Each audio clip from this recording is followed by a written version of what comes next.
यार अर्पित, हाँ। यार काफी दिनों से रिसर्च कर रहा हूँ मैं प्रोटीन इंटेक के लिए। हम्म। काफी कंफ्यूज रहता हूँ। कोई बोलता है 2 ग्राम लेने को, कोई बोलता है 10 ग्राम लेने को, कोई बोलता है 20 ग्राम लेने को। हम्म। फिर मैं ले नहीं पाता हूँ इस चक्कर में। तुझे हम्म। कुछ आइडिया है? यार देख, प्रोटीन इंटेक का ना, मतलब पहले हमारे पास जो स्टडीज थी वो तो कुछ और ही कहती थी। ठीक है, पर अब लेटेस्ट एक स्टडी हुई है।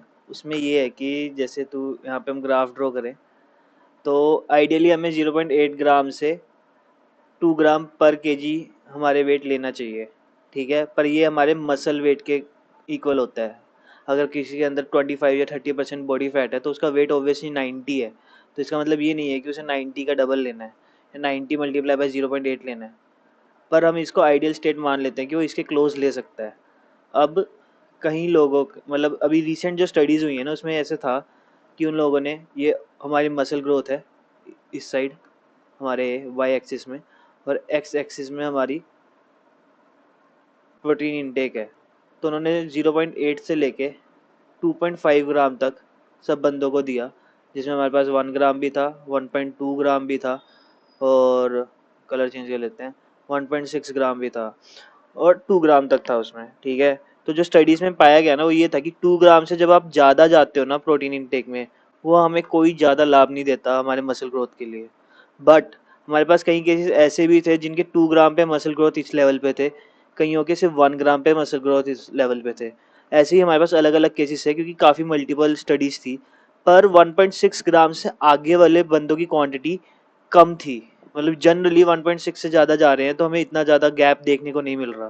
तो जो मैक्सिमम पॉपुलेशन थी ना वो 1.6 से 1.2 के करीब लाई कर रही थी। तो इसका मतलब क्या है? इसका मतलब ये है कि अगर तू अपने बॉडी वेट जितना प्रोटीन भी लेगा, तुझे तब भी ग्रोथ दिखेगी। ऐसा नहीं है उस केस में भी तुझे ग्रोथ नहीं दिखेगी। और अगर तुझे ऑप्टिमम ग्रोथ चाहिए ना, जो बेस्ट ग्रोथ तुझे चाहिए, तो वो तुझे 1.6 पे मिल जाएगी। उससे ज़्यादा जाने की जरूरत नहीं है। अब इसमें दो केस रहते हैं कि हो सकता है तू ये बंदा हो सकता है तो ये बंदा हो जिसे 1.6 पे भी कम ग्रोथ मिल रही है। तो ये थोड़ा एक्सपेरिमेंटेशन से पता चलता है। पर आइडियल रेंज हमारी 0.8 से 2.5 ग्राम के बीच में रहती है, पर उसमें 2.5 ग्राम तक जाने पे हमें इतना कोई बेनिफिट नहीं मिलता। तो जनरली साइंस सजेस्ट करती है 1.6 gram is the optimum nutrition you can give. अब इसमें भी कैच ये है कि अब जैसे लोग 2.5 ग्राम ले रहे हैं जो लोग इस समय, तो ये हमारी न्यूट्रिशन का पाई चार्ट मान ले, जिसमें प्रोटीन हमारा इतना अमाउंट कवर कर रहा है, और कार्ब्स हमारा इतना अमाउंट कवर कर रहा है, और फैट्स हमारा इतना परसेंट अमाउंट कवर कर रहा है। ये तो मैंने ऑलमोस्ट इक्वल ड्रॉ कर लिया, पर लेट अस अज्यूम 70% प्रोटीन है, तो 15% कार्ब्स हैं, नहीं 25% कार्ब है और 5% फैट है। तो अब अगर तू इसको 2.5 ग्राम से 1.6 ग्राम ले आता है, तो उस केस में यहाँ पे तेरे पास एक्स्ट्रा स्पेस बच जाती है फैट्स के लिए और कार्ब्स के लिए। जिससे कि ये होगा कि हमारे जैसे कई विटामिन होते हैं जो फैट सोल्यूबल होते हैं, जैसे डी हो गया, B12 हो गया, तो वो तेरे हॉर्मोन्स को रेगुलेट करते हैं। और कार्ब्स से तेरी all over the day energy regulate होती है। तो इसलिए हमें 1.6 के बीच में रहना चाहिए ताकि हम एक्स्ट्रा स्पेस बना सकें कार्ब्स और फैट्स के लिए। समझा? तो ऐसा कुछ नहीं है हाँ। कि तू 1 ग्राम पे कोई गेन नहीं देखेगा, तू 1 ग्राम पे भी गेन देखेगा। पर जो तुझे बेस्ट गेन्स मिलेंगे 1.6 पे मिलेंगे, और 1 पे ऐसा नहीं होगा कि तू मसल को लूज कर देगा। और अगर कोई ऐसे नॉर्मल बंदा है जिसको को सिर्फ फिटनेस गोल है, जिसको प्रोटीन रिक्वायरमेंट पूरी करनी है, उसके लिए 0.8 या 1 ग्राम भी सफिशियंट है। जो बॉडी बिल्डिंग कर रहा है या फिर एक एथलीट है, उसके लिए 1.6 इज अ गुड अप्रोच। तो बस इतना सा फंडा है भाई। तो मतलब सेफ साइड रहने के लिए अगर मेरा बॉडी वेट इज 86 kg, तो मुझे 86 grams of protein per day consume कर लेना चाहिए हाँ फॉर स्टार्टिंग फॉर। हाँ, उतना तो करना ही चाहिए। Once you are at a certain level, you can shift it to 1.6 gram.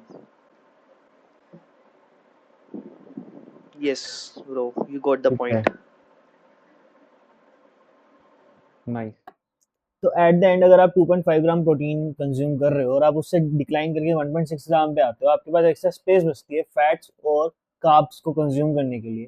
Carbs आपके ओवरऑल द डे आपकी एनर्जी को बैलेंस करके रखेगा, जिससे आपकी जिम में परफॉर्मेंस इंक्रीज होगी, आपके अंदर ज़्यादा एनर्जी रहेगी, आप एनर्जेटिक रहोगे, आप लेजी नहीं रहोगे। और जो आपके फैट्स हैं वो आपके हॉर्मोन्स को स्टिमुलेट करते हैं, जैसे कि टेस्टोस्टेरोन हो गया, आपके एंड्रोजन्स हो गए, जो आपकी मसल ग्रोथ को प्रमोट करते हैं।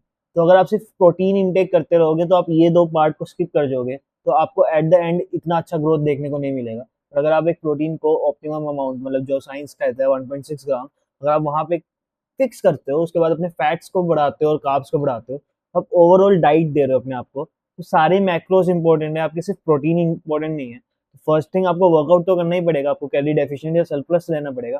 उसके बाद आपको मैक्रोस भी ढंग से मैनेज करने आने चाहिए, क्योंकि अगर आप ज़्यादा प्रोटीन कंज्यूम करते रहोगे, वो आपकी बॉडी को all over the end of the day कोई ज़्यादा बेनिफिट नहीं देगा। वो आपकी एनर्जी में भी कंज्यूम हो सकता है, और आपका वेस्ट तो यूजली प्रोटीन को वेस्ट जाने नहीं देती बॉडी, वो आपके टिश्यूज में यूज हो जाएगा, कहीं और यूज हो जाता है, पर वेस्ट भी जाता है। तो आपको ये चीज़ ध्यान रखनी है कि आपके लिए फैट्स और कार्ब्स भी उतने इंपॉर्टेंट है जितने आपके लिए प्रोटीन इंपॉर्टेंट है, क्योंकि वो आपके एनर्जी लेवल्स और हॉर्मोन्स को भी रेगुलेट करते हैं। और फैट्स के सब प्रेजेंस में भी प्रोटीन की सिंथेसिस होती है, तो ये चीज़ आपको ध्यान रखने की जरूरत है।